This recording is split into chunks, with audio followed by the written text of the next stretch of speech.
তো আমরা এখন বেরিয়ে পড়েছি আর যাচ্ছি জেঠুর বাড়িতে দাদাদেরকে রাখি পরাতে। তো বর্দা এখনও আসেনি, বর্দা এলে বর্দাকে পরাবো। তাহলে ছোটদাকে বোন পরিয়ে দিচ্ছে রাখি, তারপরে আমিও পরিয়ে দিয়েছিলাম। তো বর্দা কাজে গেছে, তো আসতে মনে হচ্ছে একটু দেরি হবে। তো আমরা কিছুক্ষণ বসে গিয়েছিলাম, তো তারপরে বর্দা চলে এসছে।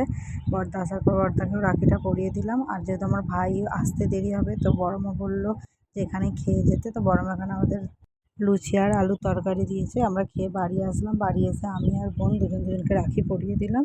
তো দেওয়ার পর দেখলাম ভাই চলে এসেছিলো, তো ভাইকে আমরা রাখি পরাতে গেলাম।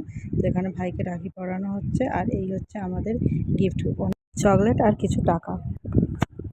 তো তারপরে আবার মা সন্ধ্যাবেলা করেছিল পনির দিয়ে কাবলি ছোলা, আর মায়ের হাতে এই রান্নাটা জাস্ট অসাধারণ। তো কাবলি ছোলা, আর এখানে আমি নান করবো ভেবেছিলাম, কিন্তু নানের প্রিপারেশানটা ঠিকঠাক হয়নি, তো লুচির মতনই করে নিয়েছিলাম। তো এখনের জন্য টাটা, আবার থাকবে নতুন ভিডিও।